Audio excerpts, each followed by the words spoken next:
మన వేదాలు పురాణాల ప్రకారం ఒక వ్యక్తి కనీసం అతను జీవకాలంలో కాశీకి వెళ్తే స్వర్గప్రాప్తి ఉంటుందని చెప్పి ఒక సూక్తి ఉంది మనకు వేదాల ప్రకారం.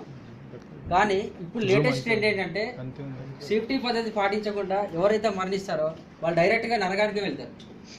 అది ఆ బేస్ చేసుకొని మీ స్కిట్ చేస్తున్నాం. Let's enjoy. మా టీం మెంబర్స్ వచ్చి శంకర్ రెడ్డి, ప్రమోద్ రెడ్డి, మధు, నరేందర్ రెడ్డి, బ్రైట్నెస్ వీర్ కుమార్.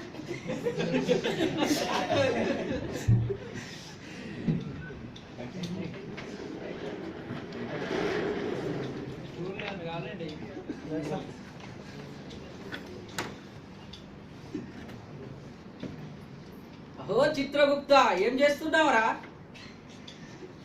మహాప్రభు, చింత లేకుండా నా పాపలను చిత్తులో వేయిస్తున్నాను రాజుగారు. వేయించింది చాలు కానీ పాపులను ప్రవేశపెట్టింది.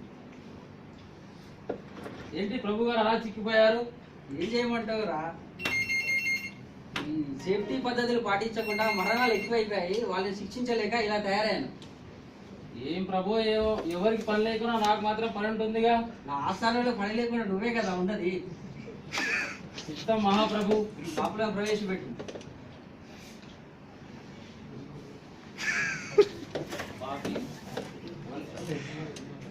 అయ్యా చాలు కానీ ఏం చేశాను?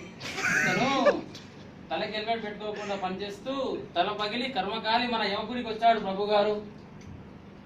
ఏంటి ఏం చేశారు? బండి మీద వెళ్ళేటప్పుడు హెల్మెట్ పెట్టుకోరు, అలాంటి ప్యాంట్ ఎందుకు పెట్టుకుంటానయ్యా? ఈ పాపకి 1000 టన్నుల హెల్మెట్ తయారు చేసి దంచు. చిత్తం మహాప్రభు. పాపి గారు వాళ్ళకు కూడా రెస్పెక్ట్. నేను రాను ప్రభు, నేను రాను ప్రభు, నేను రాను. రావాలి శిక్షలు పెద్ద పెద్ద శిక్షలు ఎత్తున్నాడు, నాకు ఇవ్వడం రాదు, నేను రాను. ఈ బాబు ఏమి చేశాడు? ఇతను సేఫ్టీ బెల్ట్ పెట్టుకోకుండా ఎత్తైన ప్రదేశాల్లో పనిచేస్తూ కాలుజారి కింద పడి చనిపోయాడు మహాప్రభు. అందుకే సచ్చి ఇక్కడికి వచ్చాడు. ఇవేమి చేశావురా? యమధర్మరాజా, నాకు పాయింట్కి బెల్ట్ పెట్టుకోవడమే తెలియదు, అలాంటి సేఫ్టీ బెల్ట్ ఎలా పెట్టుకుంటాను కర్మాగారంలో? ఈ బాబుకి అదే సేఫ్టీ బెల్ట్ 1000 కొరడా దెబ్బలు తినిపించు. చిత్తం మహాప్రభు. వెయ్యద్దు ప్రభు, అందులో బాబీ నెంబర్ 3. తప్పదా రాజుగారు? తప్పదు. ఈ బాబు ఏమి చేశాడు రా గుప్త? ఇతడు చేసిన తప్పు ప్రపంచంలోనే క్షమించడానికి పాపం చేశాడు ప్రభు గారు. అంత పెద్ద పాపం ఏమి చేశాడు వీడు? ఇతను చేతికి గ్లౌజ్ ధరించకుండా, నోటికి మాస్క్ పెట్టుకోకుండా కర్మాగారంలో రసాయనాలు పట్టుకొని వాటి వాసన సువాసనలాగా పీల్చున్నాడు ప్రభు గారు. అది పెద్దగా తప్పేమో ఎలా అవుతుందిరా? మొత్తం చెప్పేసినట్టు ప్రభు గారు. ఆ రసాయనాలు పట్టుకొని వాటితో కర్మాగారం ఆడకుండా, చేతులు కడుక్కోకుండా అలాగే భోజనం చేయడం వల్ల రసాయనాలు లోపలికి వేయడం వల్ల లోపల ఉన్న అవయవాలు లోపలనే తగలడిపోయాయి మహాప్రభు గారు. అవన్నీ పెట్టుకుంటే చెమట వస్తుంది రాజా. చెమట వచ్చి చర్మ సౌందర్యం ఖరాబ్ అవుతుంది రాజా. వీడికి 25 టన్నుల దురదకుంటారు పట్టించండి. మహాప్రభు.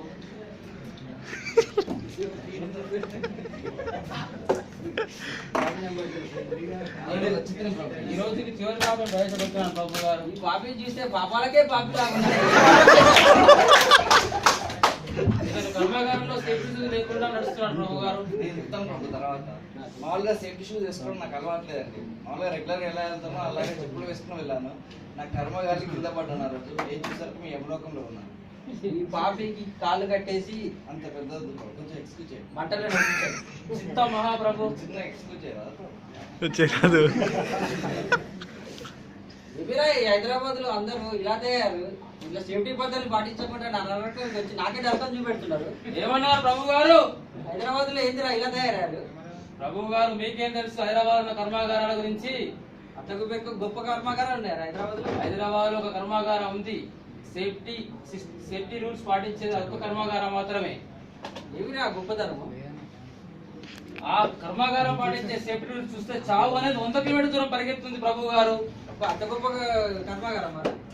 ఆ కర్మాగారంలో 30 సంవత్సరాల చరిత్రలో సేఫ్టీ డెత్ అనేదే లేదు. అలాంటిది నేచురల్ డెత్ తీసుకెళ్లారు మహాప్రభు గారు. మీరు చిన్న మాటలు ఆ కర్మాగారం గురించి చెప్పరా? ప్రభు గారు ఒక చిన్న వాక్యంలో కర్మాగారం గురించి చెప్తా వినండి ప్రభు గారు. Safety is not a slogan, Vasant is a brand for safety.